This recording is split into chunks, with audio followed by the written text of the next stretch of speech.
Madam శ్రీకాళహస్తిలో Janasena నాయకురాలు dead బాడీనే రాష్ట్రం దాటించింది. Arrest అయ్యారు కదండి.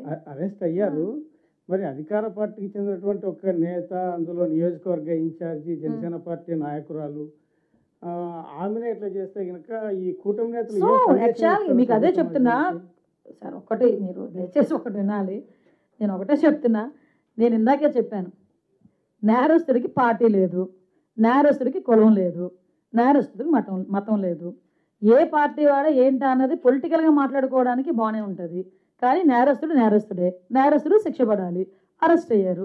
అది ఈ రాష్ట్రంలో కాదు, ఏ రాష్ట్రంలో కాదు, ఏ దేశంలోనే నేరం చేసినోడికి శిక్ష పడుతుంది. మేము అదే స్టాండ్ మీద ఉన్నాం. మేము ఎవరో అతను వెనకేసుకొస్తే, ఇప్పుడు మొన్న ఎవరో అన్నాడు రప్పం అన్నాడు, అది తప్పురా నాయన అని మేము అందరం చెప్తే ప్రపంచం అంతా తప్పు చెప్పింది. కానీ వాళ్ళ నాయకులు ఏం చెప్తున్నారు, అది తప్పు కాదని మాట్లాడుతున్నారు. అది పొరపాటు, అది పాయింట్అవుట్ చేయండి. మేమేమి ఆవిడ చేసింది తప్పు కాదు అని ఎవరు మా స్టేట్మెంట్లు ఏమి ఎవరు ఇవ్వలేదు కదా, బయటకు వచ్చి ఎవరు ఇవ్వలేదు కదా. సో చట్టం తన పని తను చేసుకెళ్ళింది. దానికి ఆగేమో. ఆ జనసేన నాయకత్వం కూడా ఆవిడని సస్పెండ్ చేసింది. సో మీకు విషయం చెప్పాలి. అనంతబాబు డ్రైవర్ సుబ్రహ్మణ్యాన్ని చంపేసి అక్కడ డోర్ డెలివరీ చేస్తే కనీసం ఎమ్మెల్సీ దగ్గర నుంచి కూడా అతను తప్పించలేదు గవర్నమెంట్. మీరు అదే ఆలోచించండి. ఆ రోజు మేమందరం కూడా గొడవ పడ్డాం. అరే ఒక దళితుడిని చంపేసి డోర్ డెలివరీ చేశాడు. డోర్ డెలివరీ చేసినా కూడా అతను సస్పెండ్ కూడా చేయకుండా అతను కూడా మళ్ళీ వచ్చి కౌన్సిల్లో అందరితో పాటు పెద్దల సభలో కూర్చున్నాడు. అలాంటి వాటిని మీరు పాయింట్అవుట్ చేయండి. అంతే తెప్పించి ఇప్పుడు మేము మా చర్యలు మేము తీసుకున్న తర్వాత మీరు మమ్మల్ని పాయింట్అవుట్ చేస్తున్నారు. అది విచిత్రం. మేడం, రీసెంట్గా వైజాగ్లో కొకైన్ కేసు పట్టుకుంది, ఈగల్ పట్టుకుని లాండ్ ఆర్డర్కి ఇచ్చినట్టున్నారు. దాంట్లో కొంతమందిని తప్పించే ప్రయత్నం జరిగిందని వార్తలు వచ్చాయి. No way. అసలు అలాంటి పరిస్థితులు రాబోదు. ఆ పొజిషన్లో ఎవరున్నా కూడా మేము చేసుకోవాల్సిన చర్యలు మేము తీసుకుంటాం. అందులో ఎవరిని తప్పించే పరిస్థితి అయితే ఎవరికి లేదు.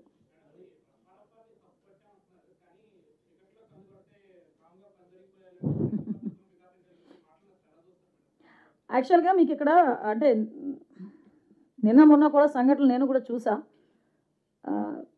విషయం ఎలా అవుతుందంటే, ఆంధ్రప్రదేశ్కి ఒక బ్రాండ్ ఇమేజ్ని తీసుకురావడానికి మీరన్న ఆ పెద్ద ఆయనే 75-76 సంవత్సరాల వయసులో దగ్గర 18 గంటలు కష్టపడతా ఉంటే ఎట్టి పరిస్థితుల్లోనే ఆ ఇమేజ్ రాకూడదు, శాంతి భద్రత విఘాతం కలిగించేలాగా నోటికొచ్చినట్టు మాట్లాడతామని చెప్పి చీకట్లో కన్ను కొడతారు. మళ్ళీ పైగా చీకట్లో ఎందుకు చంపుతాం, బయట చంపమని చెప్తాం. అంటే ఈ టైప్ ఆఫ్ వర్డ్స్ ఉపయోగిస్తున్నారంటే నేను చాలా సందర్భాల్లో చెప్తానండి. మనం పొలిటికల్ లీడర్స్, మాజీ మంత్రి ఆ వ్యక్తి, ఒకనొక సందర్భంలో మీరు అడ్మినిస్ట్రేషన్లో అసెంబ్లీలో కూర్చొని అధ్యక్ష అన్నవాళ్ళు. అటువంటి వ్యక్తి మీకు మీరు ఎంత ఇదైనా మీకంటూ ఒక అభిమానించే వాళ్ళు కొంతమంది ఉంటారు. మిమ్మల్ని రోల్ మోడల్గా తీసుకునే వాళ్ళు కొంతమంది ఉంటారు. సో మీకు ఒక వయసు వచ్చింది, ఇంకొక పోటీ చేసేంత కొడుకున్నాడు. అంటే మీరు ఒకరికి ఆదర్శంగా ఉండాలి అన్నది పోయి ఏదో ఏమీ లేనాకు ఎగిరెగిరి పడుతుందట, అన్నీ ఉన్నా కనివని ఉంటుందట. అది ఏమీ లేనాకులాగా కూర్చుని ఇష్టానుసారంగా అలా పడతా ఉంటే చూస్తూ ఊరుకుంటారు అనుకుంటే ఎలా? అలాగని మేము కేసులు పెట్టి మా పని మేము చేసుకుంటున్నాం అనుకోండి, గొగ్గోలు పెడతారు, అక్రమ కేసులు అంటారు. నువ్వు మాట్లాడవచ్చు, మేము కేసు పెడతాం, అది అక్రమ కేసు అవుతుంది.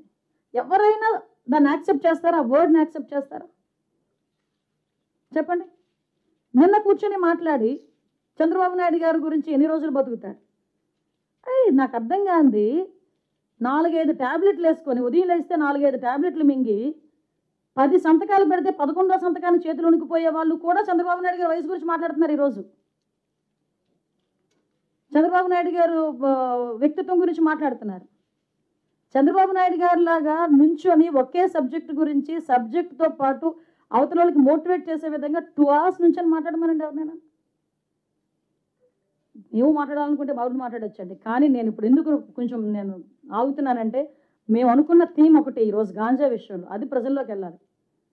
కాబట్టి ఇలాంటి విషయాలు ఏదైనా ఉంటే మాట్లాడడానికి నేను సిద్ధంగా ఉన్నా. నాకు కూడా చాలా ఉక్రోషంగానే ఉంది, మనసుకి బాధ అనిపిస్తుంది. ఉక్రోషం కూడా కాదు, మనసుకి బాధ అనిపిస్తుంది. ఒక వ్యక్తి గురించి మాట్లాడేటప్పుడు 15 సంవత్సరాలు ముఖ్యమంత్రిగా చేసిన వ్యక్తి గురించి మాట్లాడేటప్పుడు అతని వయసు గురించి మరి ఎవడి తలరాత రాస్తే ఎక్కడ? నేను అంటే 60 సంవత్సరాల వయసులో రాజశేఖర రెడ్డి గారు చనిపోతారని ఎవరైనా అనుకున్నారా? అలా చనిపోతారని ఎవరైనా అనుకున్నారా? నువ్వెవడు చెప్పడానికి పలానా టైం పలానా వ్యక్తి చనిపోతాడు, పలానా టైం పలానా వ్యక్తి బతుకుతాడని? నువ్వెవరు దేవుడువా? ఏం మాట్లాడుతున్నారు పాలిటిక్స్లో ఉండి? మా మాటలు మాకు చేతగా అనుకుంటున్నారా, లేకపోతే మేము మాట్లాడలేక అనుకుంటున్నారా? మాకంటూ ఒక రెస్పాన్సిబిలిటీ ఉంది. మా మీదంటూ ప్రజలు ఒక నమ్మకాన్ని పెట్టుకున్నారు. మేము చేస్తామని ఆశగా ఎదురు చూస్తున్నారు. ఈ రాష్ట్రాన్ని బాగు చేస్తామని ఆశగా ఎదురు చూస్తున్నారు. వాళ్ళ బిడ్డలకు ఉద్యోగాలు వస్తాయని ఆశగా ఎదురు చూస్తున్నారు. వాళ్ళ జీవితాలు బాగుపడతాయని ఆశగా ఎదురు చూస్తున్నారు. ఈరోజు నీలాంటి మాటలకి మేము ఆలోచన చేసుకొని మేము తిరిగి ప్రతీకారాలు చేసుకుంటా పోతే ఇంక మిమ్మల్ని ఎలా చూశారు, మమ్మల్ని కూడా అలాగే చూస్తారా ప్రజలు? కాబట్టి మా పని మేము చేసుకుంటున్నాం. అలాగని తప్పుడు మాటలు మాట్లాడి నోటుకొచ్చినట్టు మాట్లాడితే మాత్రం ఊరికని ప్రసక్తి లేదు.